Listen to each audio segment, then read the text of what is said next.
Welcome to Self-Critic Reviews, and today Self-Critic is gonna review the final episode of Game of Thrones. This season overall has been very suspicious on multiple levels, in terms of writing, character development, and even the graphics and special effects, which I personally don't even rate one way or another. However, maybe some of you will be surprised to hear this, but I thought the final episode was perfect, despite having flaws. I realize that what I just said now is an oxymoron, but do I look like I care?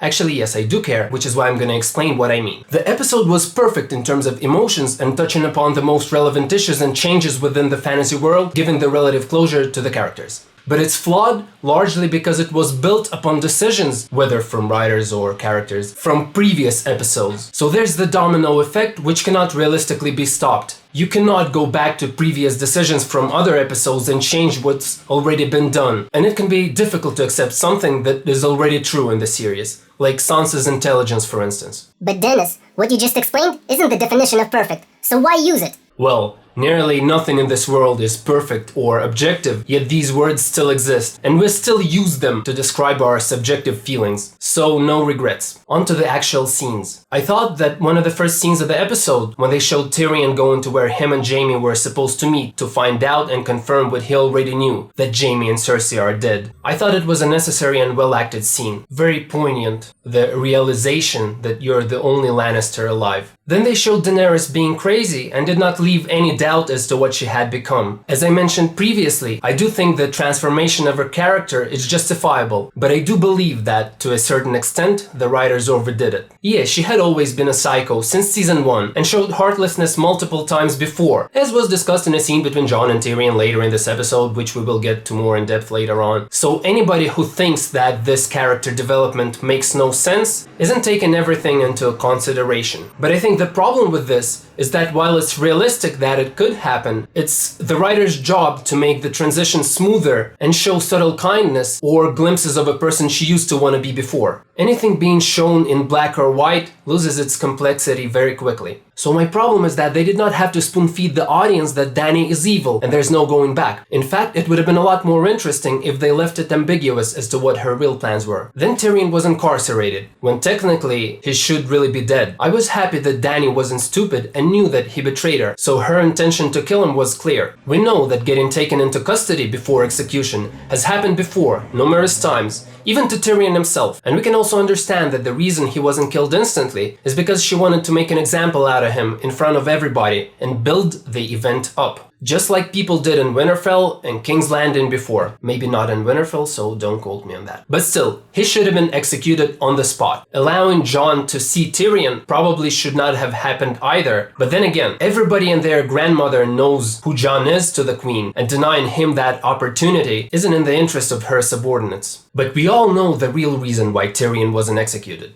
The reason was to facilitate the key scene of the episode, and possibly of the entire season, between Jon and Tyrion. Those two always had amazing exchanges. I remember some in the first season. And I always felt that we did not get to have more of those, and thankfully the show obliged, because in my opinion the dialogue was fantastic, even when you completely ignore what it means to the show's plot. First, they elaborated on the Daenerys situation really well, and by they I mean Tyrion. He reminded us, and Jon, that she always killed people, but her excuse was that those people were evil, and his point is that once you kill so many evil people, the line between evil and good gets blurred, and then you forget where you came from and eventually become evil yourself. Of course, it's not the only reason she snapped. The other reasons being people in Winterfell not liking her, her closest people betraying her, the person who she loves slipping away from her fingers. The combination of everything that happened supported what Daenerys did. I don't welcome spoon-feeding, but in this particular case, despite being obvious, it was a good conversation. Then there was an exchange of phrases that I enjoyed quite a bit. First, Tyrion said, "Love is more powerful than reason," followed by Jon's response, which were Aemon's words. "Love is the death of duty," and Tyrion's response, "Duty is the death of love." And it really hit the mark that these succinct sentences, with only a few words, explained a lot of what's been going on in this show. These phrases officially confirmed that love and its effects are a central theme of the show. Think about it. Let's go back to season 7. Why did Littlefinger die? He was outsmarted by 2 little girls. It was a horrible decision from a writing standpoint, but why? It happened because he was blinded by his love for Sansa. Similarly, Lysa Tully, who loved Peter Baelish, was thrown out of the moon door by him, and she didn't see it coming because she was in love with him. Just a couple of scenes later, Dany got killed by Jon and did not see it coming because she was blinded by love. Tyrion did not see Cersei's and Jaime's betrayals because he was blinded by love. He later confessed to loving Daenerys, which was weird and unnecessary, but okay. And he couldn't see what she became or would become because he was blinded by love. Do you see the pattern here? And while it's completely logical and reasonable to explain things happening with blindness for love, it's lazy writing. It's lazy because it's too convenient. Instead of finding a more compelling solution and complex reasoning for why somebody clever got outsmarted, brushing it off with love is an awfully basic method to deal with offing characters. It's okay to do it once or twice, but I don't know. This theme the show picked is very double-edged, and it appears the show wasn't up for unraveling it.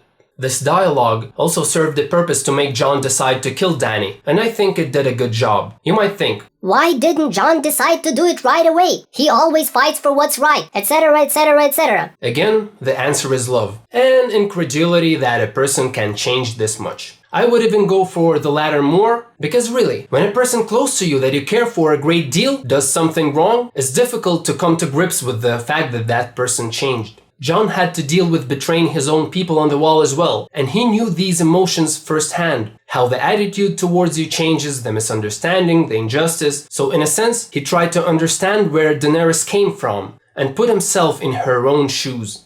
And yeah, then comes the scene of Jon killing Dany.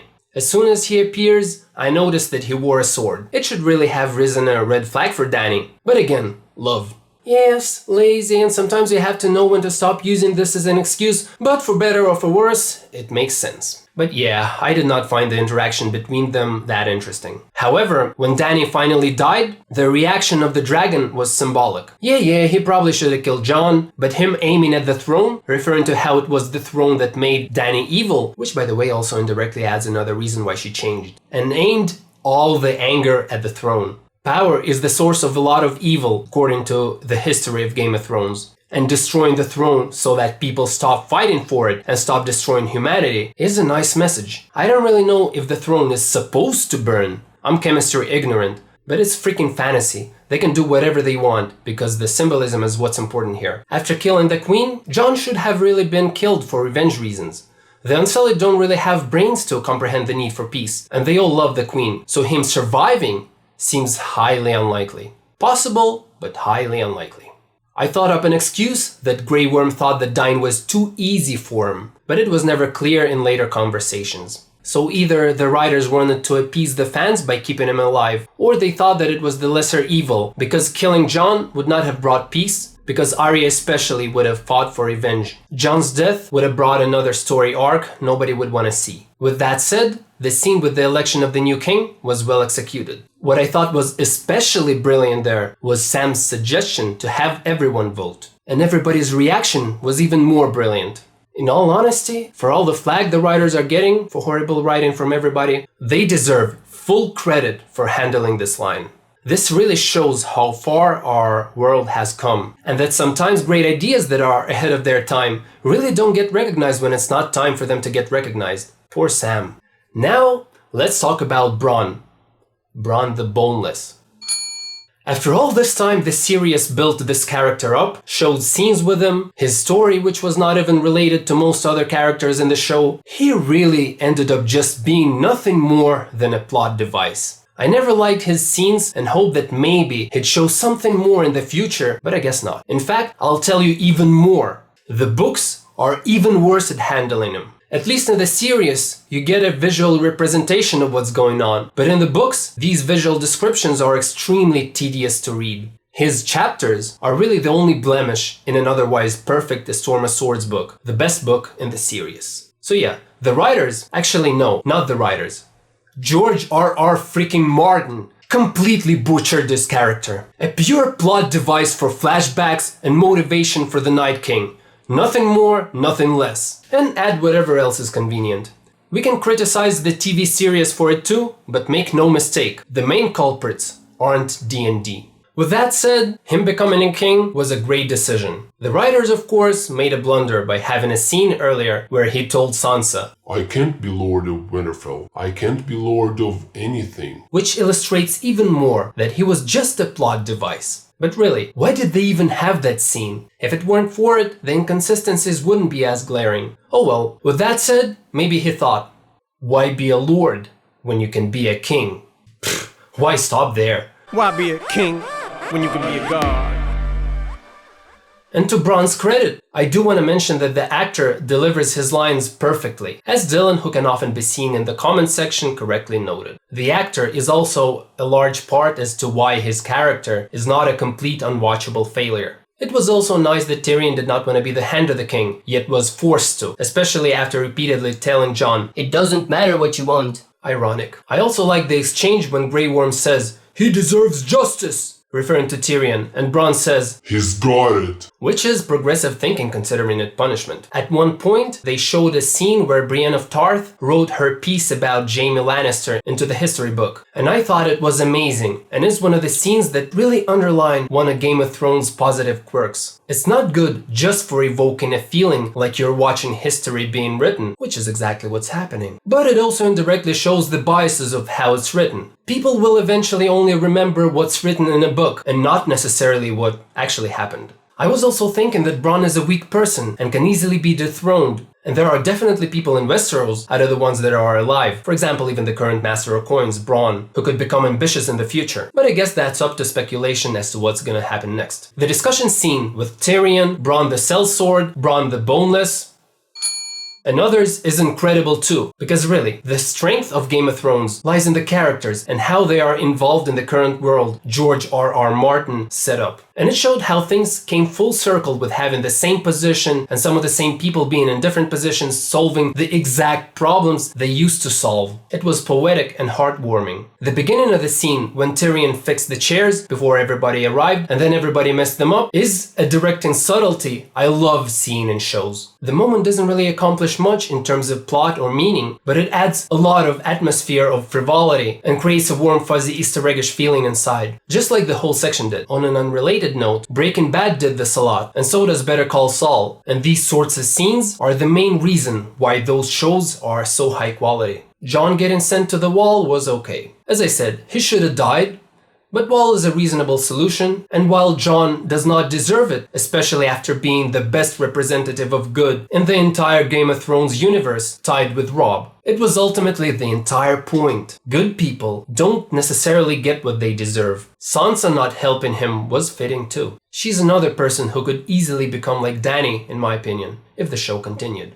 The season was flawed, and so was the episode itself. But in my opinion, emotionally, this low-key conclusion is what the show was screaming for. In my opinion, it could not have ended better than it did. Yes, there were unanswered questions, about Bronn especially, but I don't think their answers in this episode would have made a difference. Bronn was a butchered character from the beginning, and fixing him would require rewriting everything right after he got thrown out of the window by Jaime. More answers isn't always better, and a lot of those answers missed their time windows. This episode contained everything it needed to contain. It's probably one of the best series finales I've ever seen. Not on the level of 6 Feet Under, not even close maybe, but it's definitely extremely well sequenced, clear, satisfying, and memorable. I know many people are lambasting this episode left and right, more power to them, but I hope this review made those people understand where I'm coming from. Again, I can't believe that I'm defending this series, but it's shocking to me how this show's good merits are completely ignored by people who are repulsed by the show. Thanks for watching.